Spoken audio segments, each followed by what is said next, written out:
뭐 그거 이혜정 선생님이 얼마나 그 하게요?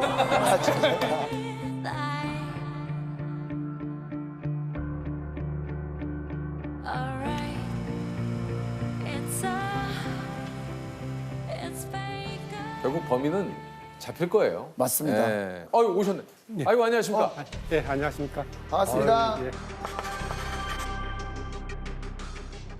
진실 혹은 거짓, 진실의 신호를 분석하는 거짓말 탐지기 전문가 김희송 연구관이십니다. 아, 반갑습니다. 예를 들면 거짓말 탐지기는 어떤 걸로 이렇게 좀 이렇게 검사를 하나요? 뭐 저희가 그 이 손에 땀이 나는 것을 측정하는 것도 있지만 이제 심장의 박동수 뛰는 거, 그다음에 이제 숨을 쉬는 패턴들, 그다음에 이제 저희가 이제 ERP라고 해가지고 그 범행 정보를 기억하는 이제 뇌파로 측정하는 방법도 있고 사용할 수 있는 그런 데이터를 좀 분석을 하고 있습니다.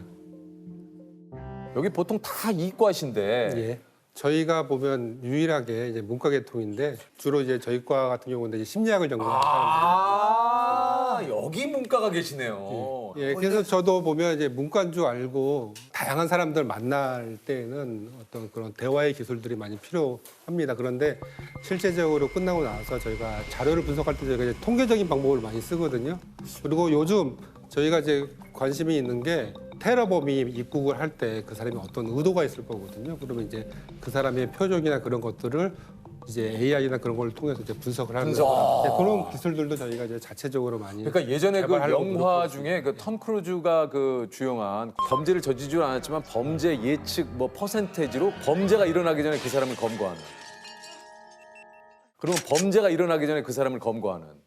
근데 그 근데 검거 이제 그거하고 약간 맥락이 다른 게 어떤 이야기를 진행을 하는 데 있어서 근데 똑같다고 한 건 아니고. 이야기를 진행을 하다 보면 예. 보면 이제 어떤 용의자든 아니든 자기가 얘기하고 싶은 거는 있죠. 예. 그리고 자기가 얘기하기 싫은 건 피해가죠. 그래서 그러한 어떤 심리를 이용한 겁니다. 이제 표정이나 그런 행동 자체도 보면 예를 들어서 사람들이 거짓말할 때 보면 어떤 행동 징후가 있을 거다. 뭐 코가 어떻게 빨갛게 변할 거다 생각을 하는데 특정한 질문을 받았을 때 긴장해서 말을 멈춰요. 그러니까 어떤 변화가 일어나는 것이 아니라 거짓말에 대한 징후보다 사람이 이제 진실할 때 나타나는 반응들이 오히려 있습니다. 뭐냐면 실제적으로 어떠한 행동을 했을 때 했다 안 했다 그랬을 때 두 사람이 있는 경우에 정말로 진실한 사람이 분노할 수 있더라고요. 이게 화를 낼 때 가짜로 화내는 게 아니라 진짜로 화내는 거. 아니 근무하신 지 얼마나 되셨어요? 지금 한 20년 정도 됐습니다. 20년 정도. 거짓말 탐지 검사를 어느 정도 하셨을까요? 한 사람을 한 10,000명 정도 만나본 것 같고 아니 이제 거짓말 탐지기 이 검사가 필요한 경우가 어떤 경우가 좀 이렇게 좀 예전에는 교통사고를 많이 했습니다. 그 블랙박스 나오기 전에 그렇겠네. 증거가 없으면 많이 우기거든요. 그러니까 실질적으로 저희가 이야기를 갖다 2시간에서 4시간 정도 진행하다 보면 한 신호위반 건 같은 경우는 40% 정도가 솔직하게 자백을 하고 갔어요. 자기가 인정하고 갔는데 이야기를 하다 보면 근데 요즘은 이제 그런 건이 아니라 형사건인데 특히 이제 성폭력 사건들 증거가 없거든요. 양 둘 당사자밖에 없기 때문에 그런 경우에 많이 의뢰가 돼서 거짓말 탐지 검사가 사실은 가해자, 범인들을 검사를 한다는 거고 그다음에 이 사람들한테 검사할 때 전제가 뭐냐면 조금이라도 받기 싫으면 검사 안 받아도 됩니다. 본인의 권리입니다. 받겠다는 사람만 저희가 검사를 해주기 때문에 다들 겉으로는 협조를 잘 해주죠. 겉으로. 근데 이제 정말로 이제 겉과 속이 같은지를 보는 거죠. 근데 억울한 일을 당한 용의자는 자기의 많은 것들을 보여주려고 노력을 하겠죠. 법원에서의 법정 증거로 채택되진 않죠. 거짓말 탐지기. 그 증거 얘기를 많이 하시는데요. 실제적으로 가장 중요한 거는 지금 수사는 수사관이 누가 범인인지 이렇게 확인하는 그런 관계들이 더 중요하다고. 그런데 이제 실제적으로 저희가 살인사건의 용의자 10명을 데려와서 정말 한 명을 집어줬을 때 수사할 수 있는 탄력이 붙거든요. 일반적으로 당신이 살인을 저질렀습니까? 물건을 훔쳤습니까? 물어보는 거 말고 이거는 진실한 사람도 반응이 나올 개연성이 있기 때문에 가급적이면 정보를 활용한 검사 방법들, 범행에 대해 아주 굉장히 디테일한 걸 물어보거든요. 살해한 도구에 대해서 훔친 물건이 어떤 물건인지 물어보는 정보를 물어보는 검사 방법이 있습니다. 예를 들면 그게 뭐 구체적으로 어떤 건가요? 예를 들어서 범행에 사용한 칼이 하나가 있는데 7개의 칼을 보여주는 거죠. 다른 칼들을. 다른 칼. 지금 본인 앞에 범행에 사용된 칼이 놓여져 있습니다. 범행에 사용한 칼이 1번 칼입니까? 범행에 사용한 칼이 2번 칼입니까? 3번입니까? 4번입니까? 5번입니까? 6번입니까?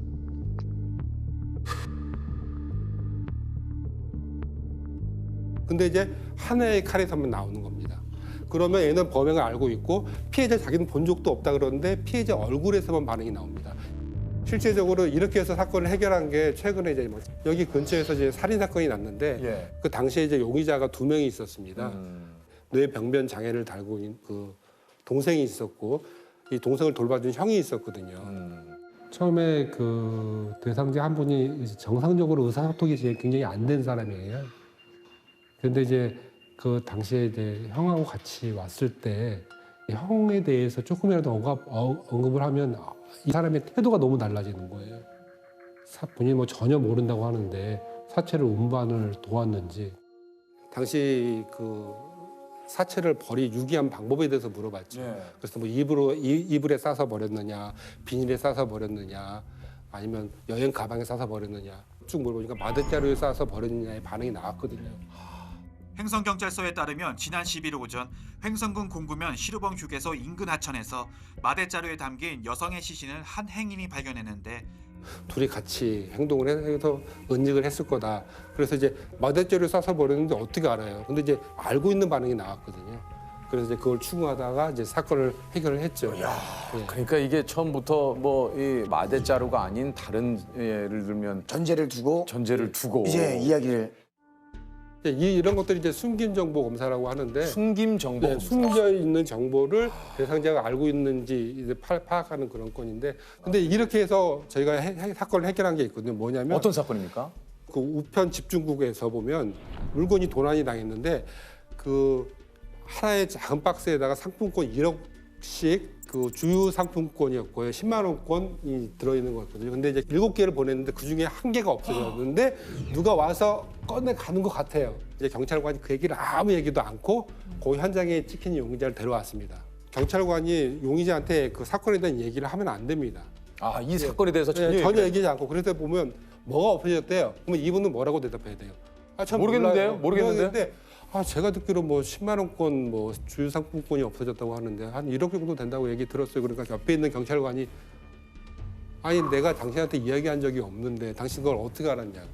그러니까 사건이 해결돼 버린 거예요. 와. 그리고 혹시 뭐 그런 분들도 있잖아요. 예를 들어서 뭐 이거 뭐 영화에서 봤던 건지 모르겠지만 본인이 한 게 아닌데도 불구하고 이 사람을 보호하기 위해서 네. 내가 범인입니다. 예, 그건 좀 더 복잡한 방법이 필요하겠죠. 그 의붓 아버지가 그 아파트에서 살해가 됐습니다.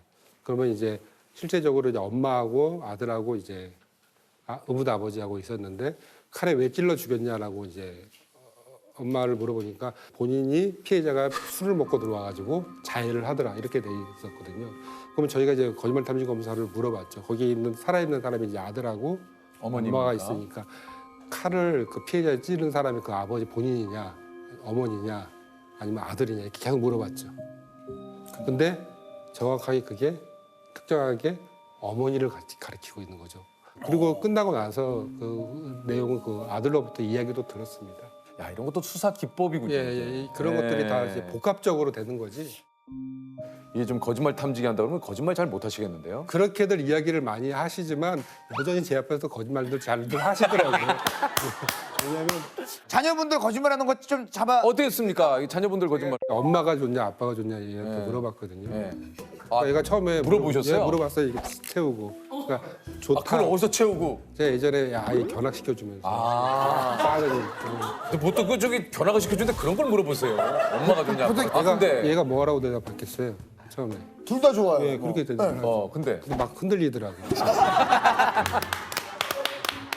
이게 불편한 진실이라고 괜히 알아서. 우리 그러면 여기 저 기계 한번 해볼까요? 뭐 저거 한번? 예.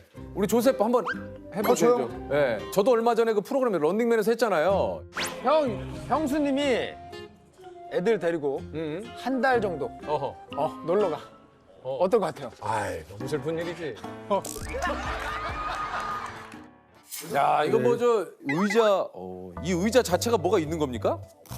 거짓말하는 사람들이 어떤 회피하는 수단으로서 관략근을 계속 움직이는 사람들이 아, 있어요. 이게 관략근을 네, 그런 것들도 측정합니다. 이게 관략근도 측정을 예, 해요? 예, 의대에서. 아, 약간 이제 뭐 밑에도 입이 있다 생각을 하는 거예요.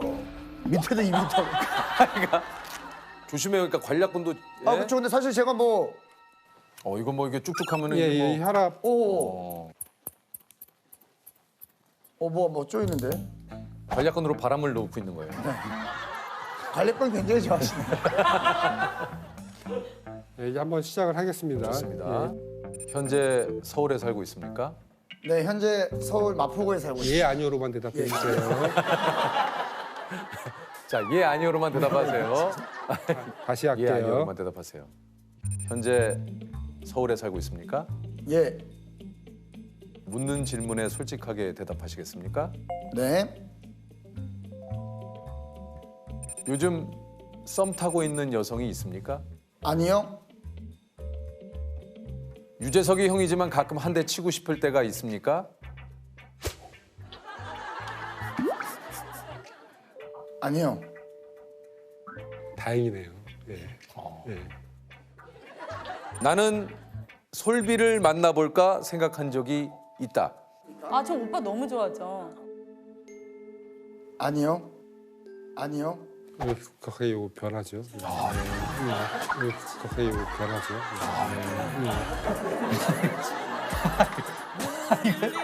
아, 신기하네.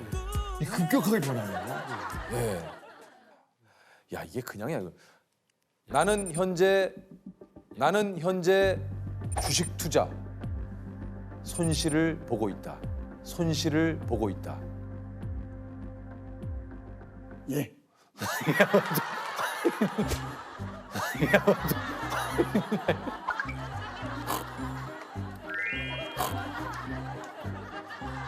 아, 예. 아, 좋습니다. 야, 이거 막 엉망됐네. 여기 막 엉망됐어. 이거 봐, 약간 손실이 있다고 말씀드렸는데. 아, 그러니까 아, 주식 얘기에 많이 놀랐다는 얘기. 아, 놀랐네. 예. 아, 전혀 생각하지 못했던 질문이 훅 들어오니까 그러네. 확 놀라는 나 거야. 아까 솔직히 놀랬거든요. 근데 그런 게 여기 체크가 된다는 얘기. 예, 그렇죠. 어떤 질문에 대한 각성 여부인데 보면 이제 계속 변화가 있는데 이걸 불안이라고 보거든요. 그래서 보면 진실한 사람도 이 검사에 대한 불안이 있어요. 그렇겠죠. 그래서 이거의 탐지 기술은 진실한 사람의 불안을 읽는 기술입니다. 관략근도 어떻게 이게 좀 뭐 이런 변화들이 있는 겁니까? 거짓말하는 사람들은 이거 결과를 갖다가 회피하기 위해서 다양한 전략들을 쓰죠. 그 중에 하나가 이제 그런 불필요한 동작들을 눈에 안 보이는 것들을 하는 거거든요. 그러니까 뭔가 이게 관략근을 이렇게 긴장을 시켜서 뭔가 내 어떤 네. 신체적인 반응을 내 스스로 좀 제어를 하려는. 예. 근데 이제 저희 입장에서는 그러한 반응들이 나오면 아주 고맙죠. 왜냐하면 뭐 진실하다고 보기는 어려운 상황이니까. 이야. 혹시 그 연구관님께서 좀 나도 모르게 자주 하는 말이 있습니까? 아무래도 그런 얘기는 좀 많이 할 것 같아요. 사실은 말이죠. 뭐 이런 아, 얘기. 사실은 말이죠. 예, 예. 근데 이 말버릇이 참 중요한 게 저는 습관적으로 거짓말 안 하고를 굉장히 좀 입버릇처럼 어머니가 식사를 해도 어때? 엄마 거짓말 안 하고 너무 맛있는데? 뭐 언제는 거짓말 했었니? 뭐 이제 이게 되니까 이걸 좀 고쳤으면 해요. 그래요. 그냥 담백하게 얘기하면 되는데 자꾸 앞에 거짓말 안 하고 제 말버릇은 뭐가 있나요? 어떻게 된 거지 이렇게 굉장히 아, 우리 저기 어떻게 된 조셉한테 상황이? 어떻게 된 거니? 어떻게 된 거니? 어떻게 된 상황이니? 다짜고짜 물어보거든요. 다짜고짜 호세 어떻게 된 거니? 어떤 게 말씀이십니까? 어떻게 된 거니, 호세야? 어떤 게 말씀이십니까? 호세야 어떻게 된 거니? 어떻게 호세야 된 거니? 어떻게 말씀이십니까? 어떻게 된 거야, 호세야? 어떻게 말씀이십니까? 옛날 부잣집인데 이런 데가. 소야 어떻게 된 거니? 어떤 게요? 이제 막 이제 그런 게 좀 있는 것 같습니다. 아니, 거짓말 안 하십니까 평소에? 아, 지난주에 했네.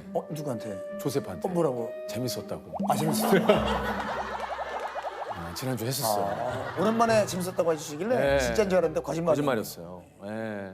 거짓말 안 하고 저는 재밌다고 아예 생각했어요. 아닌 것 같아요. 진짜로 재밌었을 것 같아요. 예. 이게 저 근무해 보시니까 국가수는 어떤 곳인 것 같습니까? 자기가 한 분야의 전문가가 될 수 있는 아주 최고의 직장이라고 하면 봅니다. 범죄자의 심리를 많이 연구하고 싶은 많은 연구자분들이 계세요. 그런데 여기는 어찌됐든 그러한 사람들을 매일같이 만날 수 있으니까 자기가 만약에 이 분야에 관심이 있다고 그러면 최고의 분야인 것 같습니다. 그리고 실제적으로 어떤 사명감에 있어서 진짜 억울한 죽음이나 억울한 사람이 없도록 밝혀주는데 사람들이 뭔가 보람을 느낄 수 있는 직장이다 보니까 거기에다 플러스 알파 그런 어떤 프라이드가 있는 것 같습니다.